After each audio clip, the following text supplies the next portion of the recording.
I cheated with him because he's you. If the person you loved looked you in the eye and said that, what would hurt more? The betrayal, or the realization that they had already erased you long before they said it? Welcome back. Tonight's story is not just about cheating. It is about what happens when someone slowly stops claiming you in public, starts mourning the version of you they helped destroy in private, and then goes looking for that version in somebody else. This is a fictionalized relationship drama written for storytelling purposes. AI may be used for voice and production support, but the writing, structure, and direction are original and done by me. Let's get into it. She told a stranger she didn't have a boyfriend. I was standing right next to her when she said it, not across the room, not down the hall. Right next to her, close enough that when she laughed at whatever he said back, I felt the air move. His name was Brennan. Or Brandon. Some B name I caught once and never bothered to hold on to. He'd shown up at Lily and Marcus's rooftop birthday party with a friend of a friend, the way people always do at those things. New face, easy smile, zero context. He found Sophie near the drinks table, which was basically the gravitational center of the whole party, and within 4 minutes he was leaning in with that kind of posture men use when they're deciding whether to bother. He asked, "So are you seeing anyone?" Sophie smiled. She tilted her head just slightly, the way she does when she's thinking of the quickest version of a true thing to say. "Not really," she said. "I was holding a beer can." I didn't say anything. I just stood there and felt something shift. The kind of shift that's too small to name, but too real to ignore. Like a door settling into a different frame. She didn't look at me. Brennan Brandon didn't know I existed. And for about 30 seconds, neither did I. We met junior year of high school. Sophie Hart walked into AP English carrying a coffee that was clearly not from the cafeteria, sat in the chair in front of mine without looking at me, and said, "Don't let me fall asleep." The last 3 people who read this poem out loud almost killed me. I said, "That's not really my problem." She turned and looked at me, like she was filing something away. We were friends first. By the time we started dating, I already knew the real version of her, not the one she performed for rooms. 9 years is a long time. Long enough that her toothbrush had been in my bathroom for 3 of them, her hoodie lived on the left side of my couch, and I'd stopped seeing it. She called my mom Janet with the ease of someone who'd been doing it forever.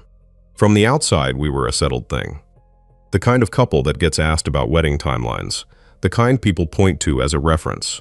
What they saw was accurate. As long as you only looked at the private version. In public, Sophie had a habit. Small, consistent, easy to dismiss. She'd never lie outright, she'd just soften the edges. We've known each other forever, instead of we've been together for years. She'd introduce me as Alex, no qualifier, and when people figured it out and said, "Oh, your boyfriend," she'd half smile and move on, like the word sat slightly wrong. I noticed. I told myself it didn't mean what I thought it meant. I told myself a lot of things. Here's what you need to understand about who I was at the beginning. I had a Tuesday basketball game. Every week, 7 to 9, same 4 guys since college. Phone in my bag the whole time. Not ignoring Sophie, just not thinking about her for 2 hours, the way a person doesn't think about their arm when it's working fine. She used to text during games. "You win yet. Miss you."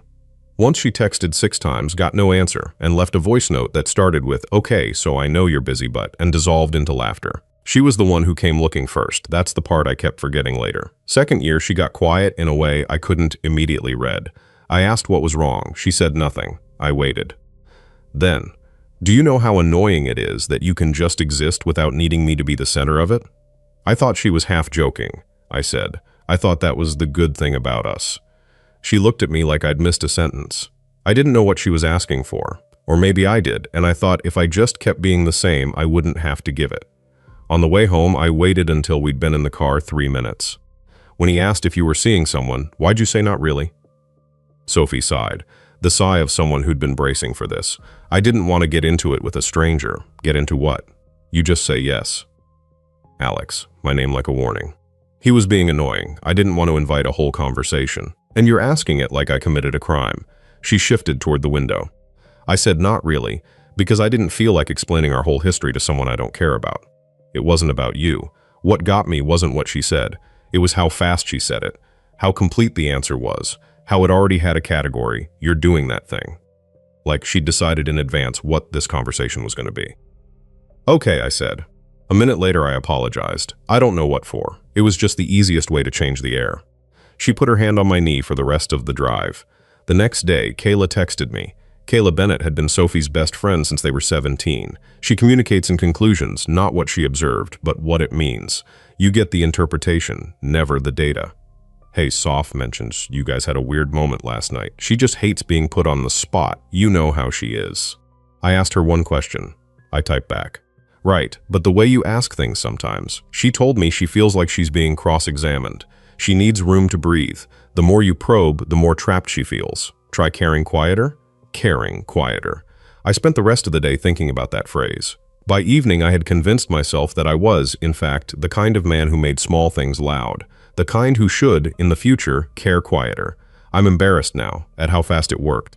At some point, I can't tell you exactly when, because it wasn't a moment, it was a slope. I became a different person in this relationship. Tuesday basketball stopped being a reflex and became something I planned around. Sophie never asked me to stop. She just mentioned twice, in two separate contexts, that it felt like she was always slotted in between other things. I heard that and filed it wrong. I started texting good morning first, every day. Because the mornings I didn't, the day started with a cooler version of Sophie that I'd spend an hour trying to decode. It was easier to preempt. After small fights, the kind where nothing gets resolved, just worn smooth. I was always the one who texted first after. I told myself that was maturity. I told myself being the bigger person was the point. I didn't tell myself I'd stopped being the same size as I was before. There was a night when Sophie's phone buzzed on the kitchen counter.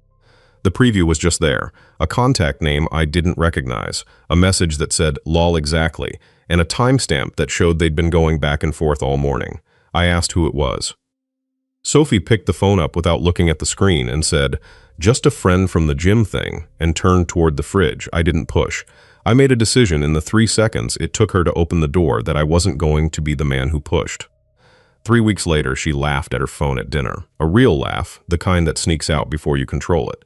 She held it up briefly when I asked, showed me a name, Tyler someone, and said, "Just something stupid from work." I watched her face go back to neutral and thought, that is not what she looks like when something from work is funny. Noah Mercer arrived in our circle through Jake and Priya. He came to drinks one night in March, quiet, self-contained. The kind of stillness that makes you want to ask what he's thinking, and the discipline to not perform an answer. He wasn't trying to be anything. He just was something. Sophie asked him what he did. He told her, supply chain consulting, and she said, "That actually sounds interesting. Tell me more," which is not what she says to people she's filing under boring. Later she mentioned things he'd said, small specific details. She'd held on to them. I noticed. I filed it somewhere I didn't look. 3 weeks after Noah joined the group, there was a trivia night at O'Brien's that about 7 of us went to. I was on my phone between rounds when I caught Sophie's screen light up in her lap. She read the message, and a particular micro-expression crossed her face. Not a smile, exactly, more like a signal being received. After the game, on the way out, I asked casually, "You and Noah text a lot?" She looked at me with a kind of measured patience that I had learned to recognize as the face she wore before she decided how this was going to go. "A little. He's funny. When did you guys start texting, Alex?" There it was. "My name is a category. Are you seriously doing this? I'm asking a normal question. You're asking it like I've been sneaking around. Have you?" She laughed. Actually laughed. Wow. "Okay." She shook her head. "You're asking me if I'm cheating because I texted someone from our friend group?" The word landed in the car. She put it there. I hadn't said it. "I didn't say that," I said. "You implied it pretty clearly." I asked who you were texting. "And now you've made this whole normal night into something gross." She was looking out the window. "You know what? I'm not going to justify having friends to you." I drove the rest of the way home thinking about the word she chose. Cheating. She reached for it faster than someone innocent usually would. Or maybe I was wrong. Maybe I was exactly what she said. The man who makes normal things gross. That night, she drifted to my side of the couch and put her head on my shoulder, and we watched something neither of us was paying attention to, and for about an hour, it felt like nothing had happened. That was the thing about Sophie. She always knew exactly when to close the distance. About 6 weeks before everything ended, Sophie and I were both invited to a cocktail pre-party for Dan and Claire's wedding weekend. Casual. Their apartment. 20 people, maybe. I'd seen Sophie's closet enough times to have opinions I'd never share. There was one dress, black, off-shoulder, that I'd seen her pull out twice and put back. I'd said once that she should wear it, in an offhand way. She'd said, "It's too much for whatever we're doing." Second time, she just made a face and hung it back up. The night of the cocktail party, I was waiting near the front door when Sophie came out of the bedroom. She was wearing the black dress. I looked at her and felt something go completely quiet in my chest. Not in the good way. "You look nice," I said. "Thanks." She adjusted the strap in the hallway mirror. "Ready? Is Noah going to be there tonight?" She met my eyes in the mirror. "Probably. Same friend group, Alex." "Yeah, I know." She turned.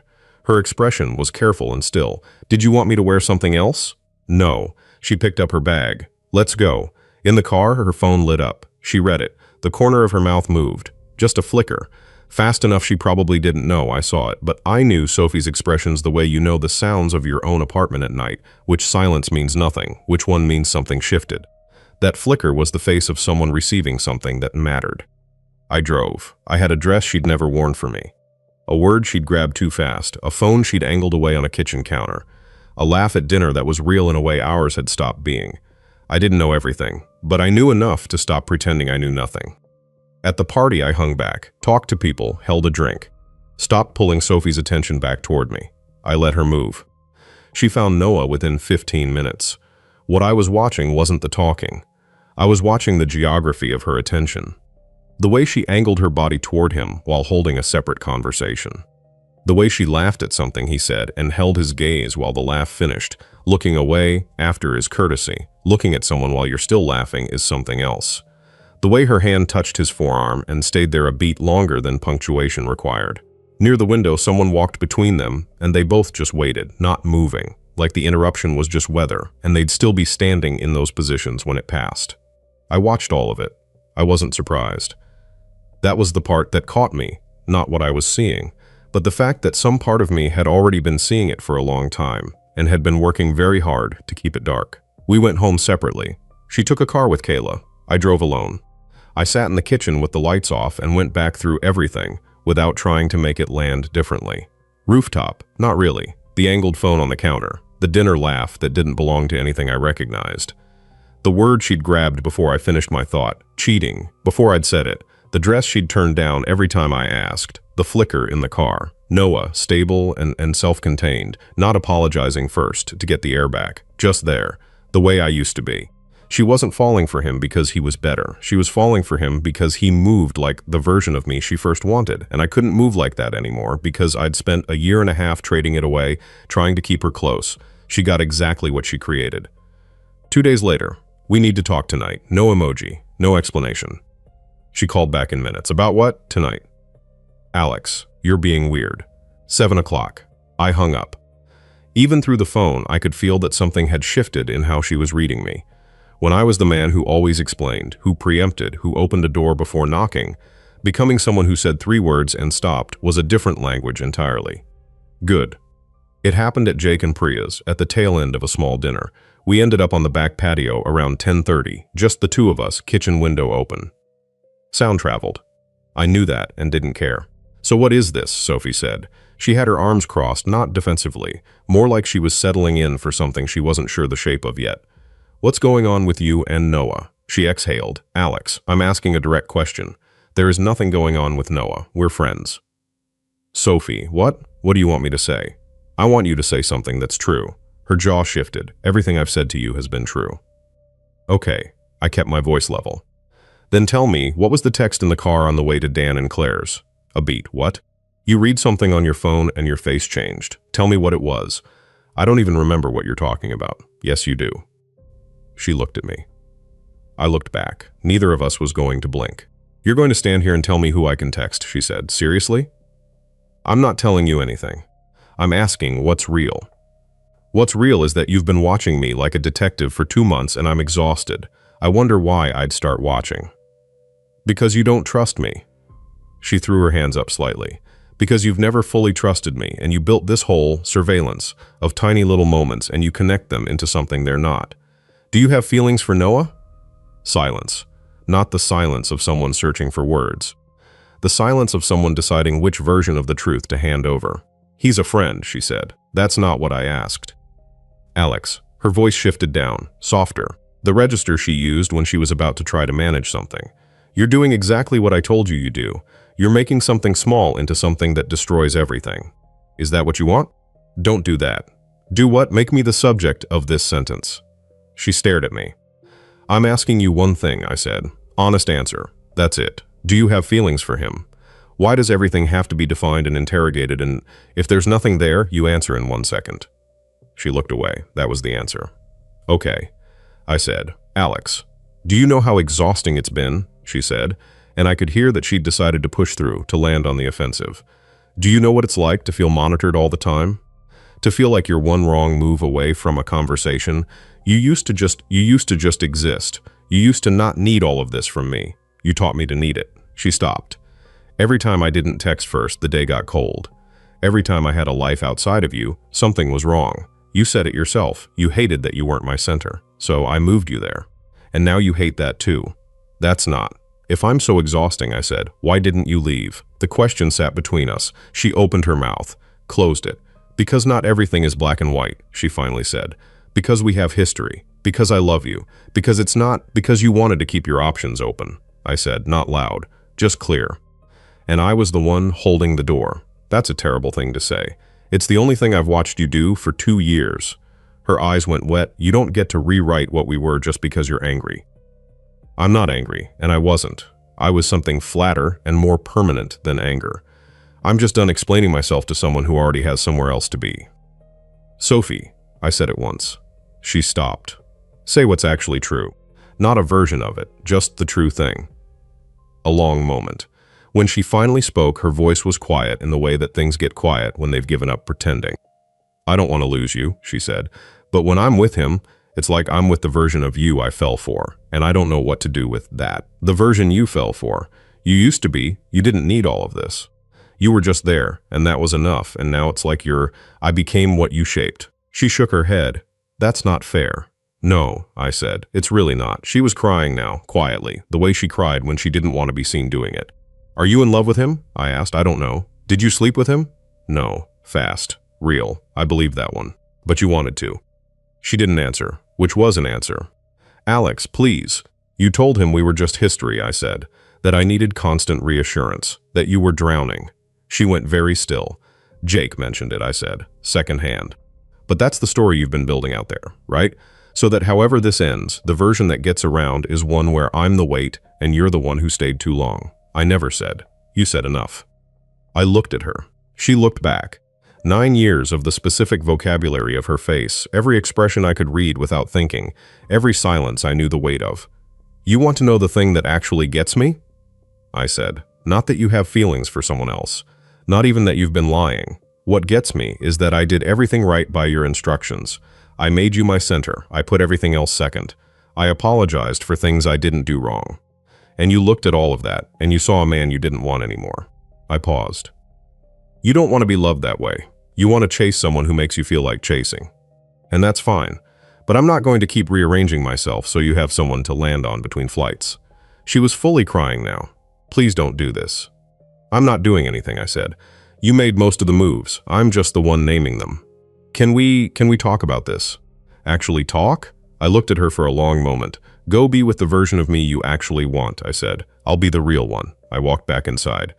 There are things you expect to happen after that kind of conversation. Explosions. People choosing sides loudly. What actually happened was quieter. Kayla went silent, not apologetic, just absent. Jake texted me 2 days later. For what it's worth, I think you handled it right. I didn't ask what he'd heard. What landed hardest was something Priya mentioned carefully. That Sophie had been telling people in the group for a while that the relationship had run its course. That Alex needed a lot. That she was just staying out of loyalty. The narrative had been circulating before the break. Alex was the weight. Sophie was the one who'd been patient too long. I thought about every time I'd apologized first, every time Kayla's voice and Sophie's softness had talked me down from something real. She'd been building the exit ramp before she decided to use it. Not calculated, instinctive, self-protective, but built. 6 days after the patio, Sophie texted, "Can we talk?" Then I didn't mean it the way it came out. Then I think we lost each other. I don't think that's anyone's fault. Then I miss you. I read all of them. I recognized the pattern immediately. Alex goes quiet. Sophie adjusts. She moves toward. She closes the distance. It wasn't love returning. It was control slipping. There's a difference. I didn't answer. I went to her building that weekend and picked up what she had at mine. The toothbrush, the charger on the kitchen counter, the hoodie on the left side of the couch I'd stopped seeing. No note. Dropped it with the doorman and drove home. That Tuesday, I was back on the basketball court for the first time in over a year. Marcus said, "Finally," and didn't ask where I'd been. That's the thing about people who actually know you. They just make room. I didn't lose her the night.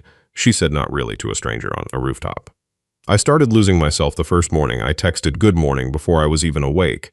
Not because I wanted to, but because I was afraid of what the day looked like if I didn't. All right, that's where this story ends. And now, its author's opinion, the hardest part of this one, is not that Sophie wanted someone else. It is that Alex slowly turned himself into a man who lived in fear of losing her. And by the time he realized it, the version of him she once loved was the very thing she had gone looking for in somebody else. That is what makes this story hurt.